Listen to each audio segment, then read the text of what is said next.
Hello friends, आज के इस वीडियो में हम इतिहास के उन पन्नों को पलटेंगे और जानेंगे कि कैसे दो देशों के बीच टेक्नोलॉजी में आगे रहने की रेस ने इंसान के सोचने के नजरिए को पूरी तरह बदल दिया। तो चलिए शुरू करते हैं इस दिलचस्प सफर को। आपको जानकर हैरानी होगी कि मानवता को चांद तक पहुंचाने वाले रॉकेट का जन्म विनाश के उद्देश्य से हुआ था। द्वितीय विश्व युद्ध के दौरान एडोल्फ हिटलर के निर्देशन में V2 नामक घातक मिसाइल विकसित की गई, जो दुनिया का पहला लंबी दूरी का गाइडेड बैलिस्टिक रॉकेट था। जर्मनी की हार के बाद अमेरिका और सोवियत संघ के बीच इन रॉकेट वैज्ञानिकों को अपने पाले में करने की एक गुप्त होड़ शुरू हुई, जिसे स्पेस रेस की नींव माना जा सकता है। अमेरिका ने German genius Wernher von Braun को ऑपरेशन पेपरक्लिप के तहत अपनाया। दूसरी ओर सोवियत संघ ने अपने महानतम वैज्ञानिक सर्गेई कोरोलेव को एक गुप्त चीफ डिजाइनर के रूप में नियुक्त किया। इन दो दिग्गजों ने बारूद के गोलों को अंतरिक्ष की सीढ़ी बना दिया। 4 अक्टूबर 1957 की वो शाम अमेरिका के लिए किसी डरावने सपने जैसी थी। सोवियत संघ ने कजाकिस्तान के एक गुप्त ठिकाने, जिसे आज हम बैकोनूर कॉस्मोड्रोम के नाम से जानते हैं, से स्पुतनिक 1 को दुनिया के पहले सैटेलाइट के रूप में लॉन्च कर दिया। ये सिर्फ 58 सेंटीमीटर का एक धातु का गोला था जिसमें 4 एंटीना लगे थे, लेकिन इसने जो धमाका किया उसकी गूंज पूरी दुनिया में सुनाई दी। सबसे दिलचस्प बात यह थी कि स्पुतनिक हर 96.2 मिनट में धरती का एक चक्कर लगा रहा था। लोग अपने रेडियो सेट ट्यून करते थे और जब उन्हें वो बीप बीप बीप की आवाज सुनाई देती तो उनके रोंगटे खड़े हो जाते। अमेरिका के अखबारों में हेडलाइन छपी, क्या रूस अब हमारे सिर पर बम गिराएगा? इसी सामूहिक डर, जिसे स्पुतनिक क्राइसिस कहा गया, जिसने रातों रात अमेरिका की शिक्षा प्रणाली और रक्षा बजट की दिशा बदल दी। इसी के परिणामस्वरूप 1958 में नासा की स्थापना हुई, जिसने अंतरिक्ष की इस जंग को एक नया मोड़ दे दिया। 1958 में नासा की स्थापना की कामयाबी के ठीक एक महीने बाद रूस ने एक और बड़ा दांव खेला। 3 नवंबर 1957 को स्पुतनिक 2 लॉन्च हुआ, लेकिन इस बार अंदर एक मशीन नहीं बल्कि एक जीवित प्राणी था। लाइका नाम की एक बेसहारा फीमेल डॉग थी, जिसे मॉस्को की सड़कों से उठाया गया था। वैज्ञानिकों ने लाइका को इसलिए चुना क्योंकि वो शांत स्वभाव की थी और सड़कों पर रहने के कारण कड़कड़ाती ठंड और भूख सहने की आदी थी। लाइका के इस सफर ने पूरी दुनिया को भावुक कर दिया। वो धरती की कक्षा में जाने वाली पहली जीवित प्राणी बनी। हालांकि उस समय तकनीक इतनी विकसित नहीं थी कि उसे सुरक्षित वापस लाया जा सके। मिशन के कुछ घंटों बाद ही गर्मी और घबराहट की वजह से लाइका की डेथ हो गई, लेकिन उसकी इस कुर्बानी ने हमें वो डेटा दिया जिसके बिना शायद आज कोई इंसान अंतरिक्ष में नहीं जा पाता। लाइका ने साबित कर दिया कि जीरो ग्रेविटी में शरीर काम कर सकता है, बस उसे सही सुरक्षा की जरूरत है। सोवियत संघ की इन 2 बड़ी जीत के बाद अमेरिका बुरी तरह दबाव में था। अमेरिका के शुरुआती रॉकेट वैनगार्ड टीवी पर लाइव टेलीकास्ट के दौरान फट रहे थे, जिसे मीडिया ने फ्लॉपनिक का नाम दिया। आखिरकार 31 जनवरी 1958 को अमेरिका ने अपना पहला सैटेलाइट एक्सप्लोरर 1 फ्लोरिडा के केप कैनावेरल से भेजा। भले ही ये रूस से छोटा था, लेकिन इसमें एक खास वैज्ञानिक उपकरण था जिसने अंतरिक्ष में वैन एलन रेडिएशन बेल्ट की खोज की। यह अमेरिका की पहली बड़ी वैज्ञानिक जीत थी, जिसने साबित किया कि ये रेस सिर्फ रॉकेट उड़ाने की नहीं बल्कि ब्रह्मांड के रहस्यों को समझने की भी है। लेकिन रूस ने एक नया कारनामा कर दिखाया। 12 अप्रैल 1961 को एक 27 साल के मुस्कुराते हुए नौजवान यूरी गागरिन ने वो कर दिखाया जो सदियों से नामुमकिन था। बैकोनूर कॉस्मोड्रोम से लॉन्च किए गए वोस्तुक 1 में बैठकर उन्होंने पृथ्वी का पूरा चक्कर लगाया। ये ऐतिहासिक उड़ान लगभग 108 मिनट तक चली। गागरिन की उस प्रसिद्ध मुस्कान और उनके शब्दों "पृथ्वी नीली है" ने पूरी दुनिया को मंत्रमुग्ध कर दिया। जब वो वापस आए तो वो किसी सुपर हीरो से कम नहीं थे। अमेरिका अब बुरी तरह पिछड़ चुका था। हालांकि एलन शेपर्ड ने जल्द ही अमेरिका की ओर से पहली उड़ान भरी, लेकिन वे गागरिन की तरह पृथ्वी का चक्कर नहीं लगा पाए थे। सोवियत संघ अब अंतरिक्ष की दौड़ में स्पष्ट रूप से आगे था। अब अमेरिका समझ चुका था कि कुछ छोटा मोटा करने से काम नहीं चलेगा। अब सीधे फाइनल डेस्टिनेशन पर निशाना लगाना होगा। इसलिए अपनी तकनीकी श्रेष्ठता साबित करने के दबाव में 25 मई 1961 को राष्ट्रपति जॉन एफ कैनेडी ने एक असंभव को हकीकत बनाने का सपना देखा। उन्होंने संसद को संबोधित करते हुए कहा, मेरा मानना है कि इस राष्ट्र को इस दशक के अंत से पहले चंद्रमा पर मनुष्य को उतारने और उसे सुरक्षित रूप से पृथ्वी पर वापस लाने का लक्ष्य प्राप्त करने के लिए खुद को समर्पित करना चाहिए। राष्ट्रपति कैनेडी ने चांद पर जाने का वादा तो कर दिया, लेकिन नासा के पास न तो वैसा रॉकेट था और न ही वैसी टेक्नोलॉजी। लेकिन इसी सपने को पूरा करने के लिए जन्म हुआ अपोलो प्रोग्राम का। अपोलो नाम ग्रीक पौराणिक कथाओं के सूर्य, प्रकाश और संगीत के देवता से लिया गया है। ये इतिहास का सबसे महंगा और जटिल मिशन था।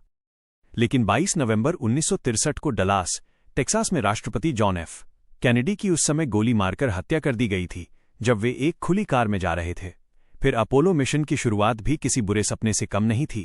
27 जनवरी 1967 को अपोलो 1 के एक रूटीन टेस्ट के दौरान कमांड मॉड्यूल में शॉर्ट सर्किट से आग लग गई। चंद सेकंडों में नासा ने अपने 3 बेहतरीन एस्ट्रोनॉट्स गस ग्रिसम, एडवर्ड वाइट और रोजर चाफी को खो दिया। इस हादसे के बाद नासा ने अंतरिक्ष यान के डिजाइन और सुरक्षा प्रोटोकॉल में आमूल-चूल परिवर्तन किए ताकि ऐसी घटना दोबारा न हो। अपोलो 1 की दुखद दुर्घटना के बाद सुरक्षा कारणों से अपोलो 2 और अपोलो 3 नाम के मिशनों को कभी लॉन्च नहीं किया गया। इन नंबरों को आधिकारिक तौर पर छोड़ दिया गया और कार्यक्रम को सीधे मानवरहित परीक्षणों के साथ अपोलो 4 से आगे बढ़ाया गया। सुधारों के बाद 11 अक्टूबर 1968 को अपोलो 7 को लॉन्च किया गया। ये पहला मिशन था जिसमें इंसान वॉल्टर शिर्रा, डॉन ईजल और वॉल्टर कनिंघम अंतरिक्ष में गए। इन्होंने 11 दिनों तक पृथ्वी की कक्षा में रहकर अंतरिक्ष यान की प्रणालियों का परीक्षण किया। इसके बाद 21 दिसंबर 1968 को अपोलो 8 मिशन ने इतिहास रचा। ये पहला मिशन था जिसने इंसानों को पृथ्वी के गुरुत्वाकर्षण से बाहर निकालकर चंद्रमा तक पहुंचाया। फ्रैंक बॉर्मन, जिम लवेल और बिल एंडर्स ने चंद्रमा की ओर प्रस्थान किया। क्रिसमस की पूर्व संध्या पर ये तीनों चंद्रमा की कक्षा में पहुंचने वाले पहले इंसान बने। इसी दौरान उन्होंने वो प्रसिद्ध अर्थराइज तस्वीर ली जिसमें काले अंतरिक्ष के बीच नीली पृथ्वी उगती हुई दिख रही थी और चांद के 10 चक्कर लगाए, हालांकि वे सतह पर नहीं उतरे। फिर 3 मार्च 1969 में अपोलो 9 मिशन ने पृथ्वी की कक्षा में लूनर मॉड्यूल, वो यान जो चांद पर उतरना था, का सफल परीक्षण किया। इसके बाद 18 मई 1969 को अपोलो 10 को ड्रेस रिहर्सल के रूप में भेजा गया, जिसमें commander Thomas Stafford, John young और यूजीन सरनॉन शामिल थे। मई 1969 में हुए इस मिशन का मुख्य उद्देश्य चंद्रमा की सतह पर कदम रखे बिना लैंडिंग की सभी बारीकियों और तकनीकी प्रक्रियाओं की जांच करना था। इसमें अंतरिक्ष यात्री चांद की सतह के लगभग 15 किलोमीटर ऊपर तक गए, लेकिन उतरे नहीं। दिलचस्प बात यह है कि वापसी के दौरान इस यान ने 39,897 किलोमीटर प्रति घंटा की रफ्तार पकड़कर इंसान द्वारा संचालित सबसे तेज वाहन का विश्व रिकॉर्ड बनाया। अंततः अपोलो 10 ने वो सारा डर और अनिश्चितता खत्म कर दी जो चंद्रमा की सतह के इतने करीब जाने को लेकर बनी हुई थी। इस मिशन ने साबित किया कि नासा की तकनीक चंद्रमा पर उतरने के लिए पूरी तरह तैयार है। 16 जुलाई 1969 को अपोलो 11 मिशन लॉन्च हुआ। इसमें 3 जांबाज थे, नील आर्मस्ट्रॉन्ग, बज एल्ड्रिन और माइकल कॉलिंस। 3 दिनों तक वे खाली और काले अंतरिक्ष में सफर करते रहे। जब वे चांद की कक्षा में पहुंचे तो मिशन 2 हिस्सों में बंट गया। माइकल कॉलिंस कमांड मॉड्यूल में रहकर चांद के चक्कर काटते रहे, जबकि नील और बज ईगल नाम के छोटे से लैंडर में बैठकर चांद की सतह की ओर बढ़े। यहां एक वक्त ऐसा आया जब लैंडर का कंप्यूटर ओवरलोड हो गया और अलार्म बजने लगा। फ्यूल खत्म होने वाला था और नीचे सिर्फ बड़े बड़े पत्थर थे, लेकिन नील आर्मस्ट्रॉन्ग ने घबराने के बजाय मैनुअल कंट्रोल हाथ में लिया और केवल 30 सेकंड का फ्यूल बचते बचते लैंडर को सुरक्षित उतारा।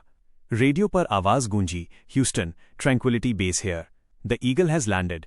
लैंडिंग के करीब 6 घंटे बाद ईडीटी के अनुसार 20 जुलाई 1969 को नील आर्मस्ट्रॉन्ग ने सीढ़ी से उतरकर चांद की धूल पर अपना बायां पैर रखा और वो अमर शब्द कहे, यह मनुष्य के लिए एक छोटा कदम है, लेकिन मानवता के लिए एक बड़ी छलांग है। इसके बाद बज एल्ड्रिन भी उनके साथ शामिल हुए। उन्होंने वहां अमेरिकी झंडा लहराया। बज एल्ड्रिन ने वहां की खूबसूरती को मैग्निफिसेंट डेसोलेशन, शानदार वीरानगी कहा। उन्होंने चांद पर एक ऐसी प्लेट भी छोड़ी जिस पर लिखा था, हम यहां पूरी मानवता की शांति के लिए आए थे। लगभग 21 घंटे चांद पर बिताने के बाद शुरू हुआ सबसे खतरनाक हिस्सा, वापसी। अपोलो 11 मिशन में जहां पूरी दुनिया नील आर्मस्ट्रॉन्ग और बज एल्ड्रिन के चांद पर पड़ने वाले कदमों को देख रही थी, वहीं माइकल कॉलिंस अंतरिक्ष के उस गहरे सन्नाटे में एक ऐसी जिम्मेदारी निभा रहे थे जिसके बिना ये मिशन अधूरा रह जाता। कॉलिंस मुख्य यान कोलंबिया के पायलट थे और उनका काम चंद्रमा की कक्षा में अकेले चक्कर लगाते हुए अपने साथियों की सुरक्षित वापसी का इंतजार करना था। उन्हें इतिहास का सबसे अकेला इंसान कहा जाता है, क्योंकि जब उनका यान चंद्रमा के पिछले हिस्से फार साइड की ओर जाता तो उनका संपर्क न केवल पृथ्वी से बल्कि चांद पर मौजूद अपने साथियों से भी पूरी तरह टूट जाता था। उस दौरान वे पूरी मानवता से हजारों मील दूर ब्रह्मांड के उस असीमित अंधेरे में पूरी तरह अकेले होते थे। कॉलिंस की असल भूमिका तब शुरू हुई जब उन्हें चांद की सतह से वापस लौट रहे ईगल लैंडर को अंतरिक्ष में ढूंढकर उसे मुख्य यान से जोड़ना था। यदि कॉलिंस से यहां एक छोटी सी भी तकनीकी चूक होती तो नील और बज कभी धरती पर वापस नहीं आ पाते और हमेशा के लिए चांद की कक्षा में फंस जाते। लेकिन 24 जुलाई 1969 को उनका यान प्रशांत महासागर में सुरक्षित रूप से गिरा। इसी के साथ राष्ट्रपति कैनेडी का वादा पूरा हुआ और अमेरिका ने अंतरिक्ष की इस सबसे बड़ी रेस को जीत लिया। लेकिन अपोलो मिशन यहीं नहीं रुका। अपोलो 12 मिशन, जिसे नवंबर 1969 में लॉन्च किया गया था, इसने चंद्रमा पर अपनी सटीक लैंडिंग क्षमता को साबित किया, जिससे अगले कुछ वर्षों में चंद्रमा की खोज और अधिक विस्तृत हो गई। हालांकि अप्रैल 1970 में अपोलो 13 एक बड़े तकनीकी हादसे का शिकार हुआ, लेकिन ग्राउंड कंट्रोल और अंतरिक्ष यात्रियों के धैर्य ने इसे एक सफल विफलता में बदल दिया और वे सुरक्षित पृथ्वी पर लौट आए। फिर अपोलो 14 मिशन नासा का तीसरा सफल मानवयुक्त मिशन था, जिसने चंद्रमा की सतह पर लैंडिंग की, जिसे जनवरी 1971 में लॉन्च किया गया था। इस मिशन के कमांडर एलन शेफर्ड थे, जो अंतरिक्ष में जाने वाले पहले अमेरिकी थे। मिशन के दौरान एक दिलचस्प पल तब आया जब एलन शेफर्ड ने चंद्रमा की सतह पर गोल्फ की गेंद को हिट किया, जो कम गुरुत्वाकर्षण के कारण काफी दूर तक गई। इसके बाद अपोलो 15 में पहली बार लूनर रोविंग व्हीकल चांद की गाड़ी का उपयोग किया गया, जिससे यात्री कई किलोमीटर दूर तक जाकर शोध कर सके। फिर अपोलो 16 मिशन नासा का 5वां सफल चंद्र मिशन था, जिसे अप्रैल 1972 में लॉन्च किया गया था। इसी मिशन में चार्ल्स ड्यूक चंद्रमा पर चलने वाले सबसे युवा व्यक्ति बने थे। फिर अपोलो 17 अंतिम मिशन था, जिसमें पहली बार एक पेशेवर भूविज्ञानी हैरिसन श्मिट को भेजा गया ताकि चंद्रमा की उत्पत्ति के बारे में सटीक जानकारी मिल सके। दिसंबर 1972 में अपोलो 17 की वापसी के साथ ये कार्यक्रम समाप्त हो गया। इस पूरे सफर में कुल 12 इंसानों ने चांद की धूल पर अपने कदम रखे। इन अपोलो मिशनों से मिले 382 किलो पत्थरों और मिट्टी ने वैज्ञानिकों को ये समझने में मदद की कि चंद्रमा का जन्म कैसे हुआ था। अब बात करते हैं इस अपोलो मिशन के असली हीरो की, जिसका नाम है Saturn V. Wernher von Braun के नेतृत्व में बना ये रॉकेट दुनिया का अब तक का सबसे शक्तिशाली रॉकेट माना जाता है। 36 मंजिला इमारत, करीब 111 मीटर जितना ऊंचा ये रॉकेट इतना विशाल था कि इसके टैंक में 20 लाख लीटर से भी ज्यादा ईंधन समा सकता था। इस रॉकेट के लॉन्च के समय 76 लाख पाउंड का थ्रस्ट धक्का पैदा करता था और इसकी आवाज इतनी भयानक होती थी कि लॉन्च पैड से कई मील दूर तक की धरती कांप उठती थी और भूकंप जैसे झटके महसूस किए जाते थे। सैटर्न वी रॉकेट को परखने के लिए ही अपोलो 4, 5 और 6 का परीक्षण किया गया था। इस महाबली रॉकेट ने 1967 से 1973 के बीच कुल 13 बार अंतरिक्ष के लिए उड़ान भरी और इसका रिकॉर्ड 100% सफल रहा। आज का आर्टेमिस मिशन पिछले अपोलो मिशन की नींव पर खड़ा है।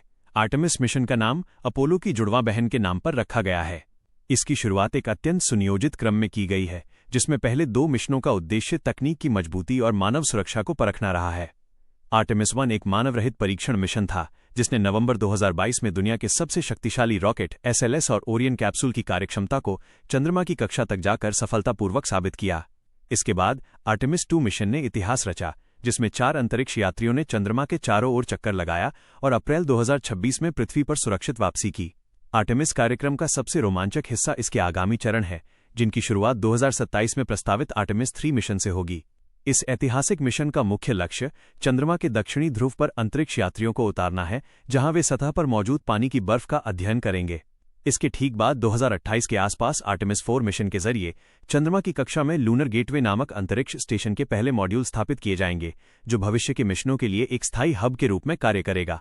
नासा की योजना के अनुसार 2029 और 2030 के बीच आने वाले आर्टेमिस 5 और 6 मिशनों के माध्यम से चंद्रमा पर एक सस्टेनेबल बेस कैंप और आधुनिक लूनर रोवर्स तैनात किए जाएंगे, जहां वैज्ञानिक लंबे समय तक रहकर शोध कर सकेंगे। अब हम बात करेंगे सर्गेई कोरोलेव के बारे में, जिसे सोवियत संघ ने दुनिया से छुपाकर रखा था। उनका जीवन आधुनिक इतिहास के सबसे प्रेरणादायक और साथ ही सबसे दुखद अध्यायों में से एक है।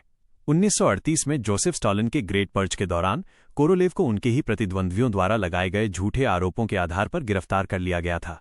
उन्हें साइबेरिया की भयानक कोलिमा सोने की खदानों में भेज दिया गया, जहां अमानवीय यातनाओं और भीषण ठंड के कारण उनके स्वास्थ्य पर बुरा असर पड़ा, यहां तक कि उनके जबड़े की हड्डी भी टूट गई। हालांकि उनकी प्रतिभा को देखते हुए उन्हें बाद में एक शराशका वैज्ञानिक जेल में स्थानांतरित कर दिया गया, जहां उन्होंने कैदी रहते हुए भी देश के लिए मिसाइल तकनीक विकसित की। 1944 में रिहाई के बाद वे सोवियत स्पेस प्रोग्राम के रहस्यमयी चीफ डिजाइनर बने। उन्होंने स्पुतनिक 1 और यूरी गागरिन की पहली मानव अंतरिक्ष उड़ान को सफल बनाकर अमेरिका को स्पेस रेस में पीछे छोड़ दिया था। शीत युद्ध की सुरक्षा और CIA के डर से सोवियत संघ ने उनकी पहचान को अंतिम समय तक गुप्त रखा, यहां तक कि उन्हें नोबेल पुरस्कार से भी वंचित रखा गया। 1966 में एक ऑपरेशन के दौरान उनकी मृत्यु के बाद ही दुनिया को इस महान नायक के नाम का पता चला। उनकी कमी सोवियत संघ को इतनी खली कि उनके बिना रूस कभी चांद पर कदम नहीं रख सका। तो दोस्तों, ये थी स्पेस रेस की कहानी। अब एक सवाल आप लोगों से, इस वीडियो में आपको सबसे ज्यादा कौन सी बात इंटरेस्टिंग लगी, हमें कमेंट करके जरूर बताएं। अगर आपको यह वीडियो पसंद आया हो तो इसे लाइक करें और हमारे चैनल को सब्सक्राइब करना न भूलें। मिलते हैं अगले वीडियो में, तब तक के लिए धन्यवाद।